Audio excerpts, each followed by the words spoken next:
This video is part of the What Would You Make Open Challenge, and I'll tell you a little bit more about it after this first project. I call it Framed Home Sign. All my signs, this video is all signs, and all my signs are going to be framed with paint stir sticks.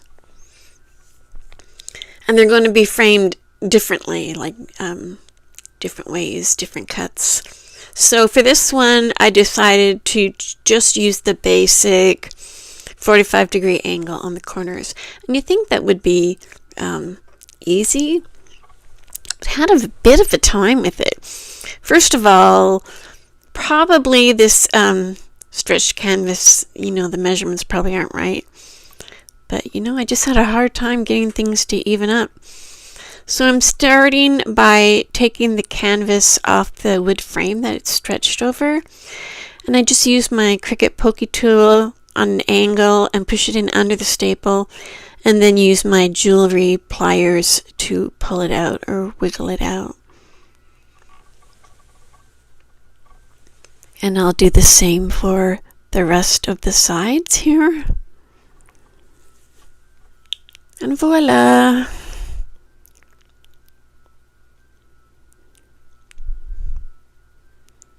And it's nice soft wood, so it's not too hard to get those staples off. It's just, a bit of a process. And if you'll notice, there's a lot of pokes in the wood where I remove the staple. But I like removing the staples better than cutting off the canvas because it just gets too bulky in the back. These are some gloves that I was approached by an Amazon seller about doing a review on Amazon for them. So I just wanted to show you what they look like and how you can wear them and use them. And I'll give you a link to where you can purchase them on Amazon. And after this video is done, I'm going to do the review. So I thought I have my handy dandy miter saw. And look at that. It was just a little bit of overkill for these paint stir sticks. So I'm not going to use that for the rest of the video. I try to salvage them by sanding them and also just by hand sawing them with my little miter saw. This has got the same angles as the electric one. And actually it wasn't really that hard. Maybe not even 10 saws and we had a nice clean cut. Was also rubbing in some of that lightweight spackle, just trying to clean up the edges of those sticks. Now I traced the frame on the outside on this calendar image. And since I still don't have Mod Podge, I'm using my glue stick. And this has not happened to me before. It got super wrinkly. So I grabbed some parchment paper and rubbed it down, and it helped a little bit, but what really helped is just using my Hippo heat press. And I was actually able to iron out all the wrinkles. Then I thought I could use a little bit more distressing, so I used one of my big paintbrushes, and it was the perfect size to go over each slat in this shiplap design background. I also put a little bit of burnt umber just to, even things out. I might have gone a little overboard on the distressing. I put a lot of white on there, but I still like it. And of course, you don't have to distress it all. I just thought it needed a little bit more, but I think I gave it a little bit too much. But it's still a really cool sign. So I stretched the canvas over the top of the frame and wrapped it around to the back and stapled it on the back. Now I'm coming in with my paint stir sticks. I don't think I showed staining them with the burnt umber. I just used a baby wipe, a little bit of burnt umber. And I'm just going to put this little sawtooth hanger on the back. And the screws wouldn't work, so I'm just going to use this Dollar Tree super glue, and I'll give you a better look at it during the final review. Jumping in with a little bit more information about the playlist. It's a monthly playlist with no theme, just use wood. Connie from Connie's Woodshop and DIYs and Brenda from Rustic and Lace DIY are the hosts. Then this month, Kathy Jo from Kathy Jo DIYs is the guest host. Their channel links and a link to the playlist will be in my description box below. I call this project Boot Flowers. It's a chalk couture project, and I think this was the February stencil from the Chalk Couture Club. They also give you 3 single-use packets, but I save mine, and I get at least 2, sometimes 3 uses out of them. So I'm just going through what I have here and deciding on the colors. Chalk Couture instructions shows the flowers all one color, and I just don't like how that looks, so I'm going to use, I think, 3 different colors. So there's the Easter sign that I cut. So I cut it in half, and then I put them on top of each other and cut it again so they would be even. I put a little bit of hot glue in between them and taped them. And then I used these big popsicle sticks with hot glue wood glue. This is a really good way of making your own size sign. A lot of times you barely even see the seam.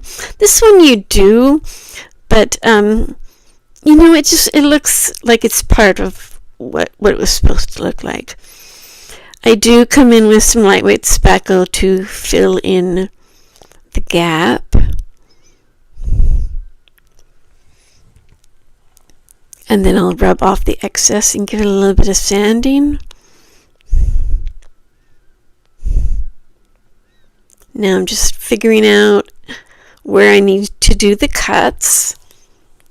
And I did end up having to make a smaller piece on the top and bottom just to get everything to fit, because I was saving the last of my paint stir sticks for the last project. So you'll see I cut them all down, and I'm going to glue them right to the sign, right on the very edge, flush with the edge.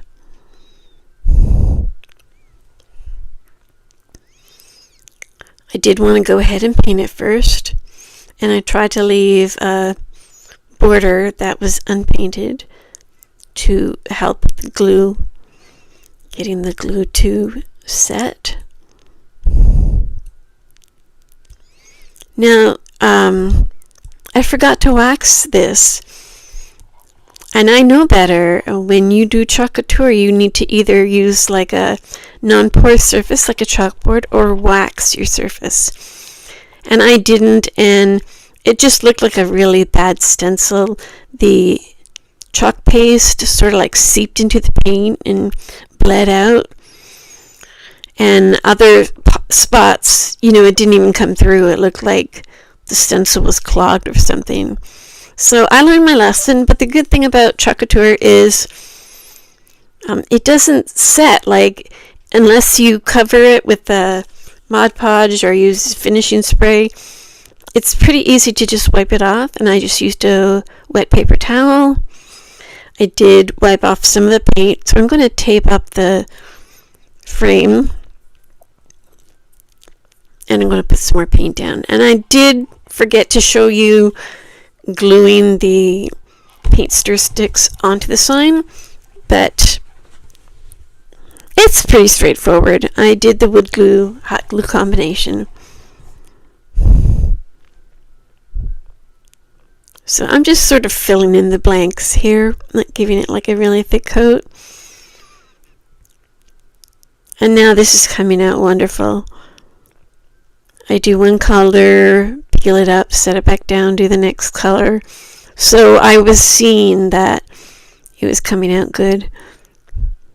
See, I finished that color, lifted it up, came back in, and final, well, peel and reveal they call it.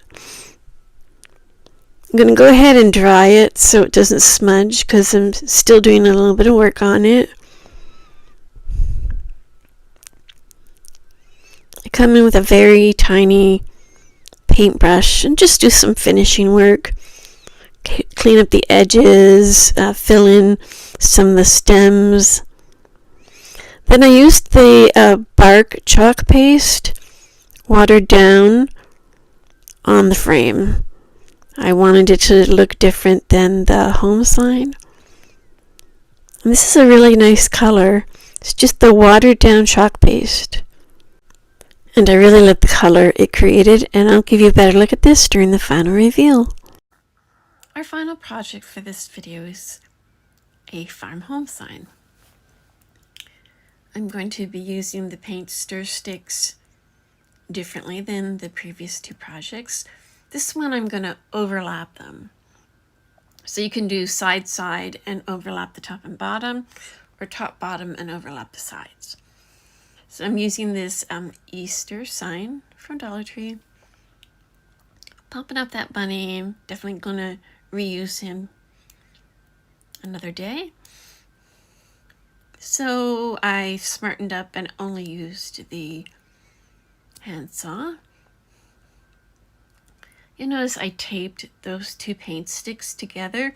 I've done this before and it actually helps get the two sticks same size, because sometimes that's actually really hard to do.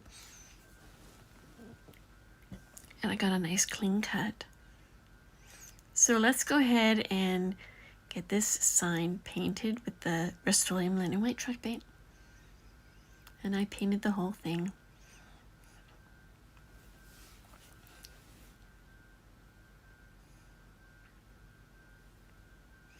Now I had wanted to do the crackle method on the sign and I totally forgot.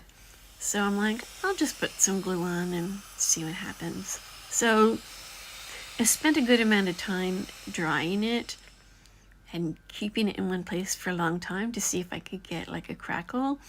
And I did get, like, it bubbled up in places, and I actually had to like pull off some of the dried glue. So it gave me a textured background. So I wasn't mad that I forgot. And I'll do the crackle on the frame. So this is how I like to do my paint stencils. Some really thick chalk paint and a foam dabber. If the chalk paint isn't thick, I'll add baking soda to it, but this one was nice and thick, so I went for it. And this is like a Java chalk paint, but I actually added some white to it because it was like super dark. And I kind of really wanted to know that it was brown and not sort of look at it and go, wow, that brown is almost black, you know? I also added a little bit of white to the green too. And I like how both those colors turned out. So I'm done with the dabbing. Peel and reveal. Now I did get a little bit of bleeding, but I actually love how the letters came out. I'm just using like a wet paper towel to wipe off where I got some of the paint on the edges of the stencil there, and also where some of the paint was bleeding a bit. So I'm painting the paint stir sticks. I think that's burnt umber. So I remember to paint them brown first. Now I'm coming in with the glue, and this is just regular school glue, white school glue. And then while it's still wet, I come in with the Rust-Oleum linen white chalk paint, and I try not to go over it too many times. I try and just do like one stroke in one direction, and then I came in with the heat gun and got that lovely crackle. And it's so fun to do it. I don't know if you can see it so much as it happens here, but you know, in person, it just happens before your eyes. It's just so cool. So I decided the cow needed a little bow. You could also use little flowers there. And then it was still looking a little bit meh. And I have all these shiny wood beads. So I created a pattern for my hanging string. Then I stapled it on the back underneath the paint stir sticks. And I'll give you a good look at this during the final reveal.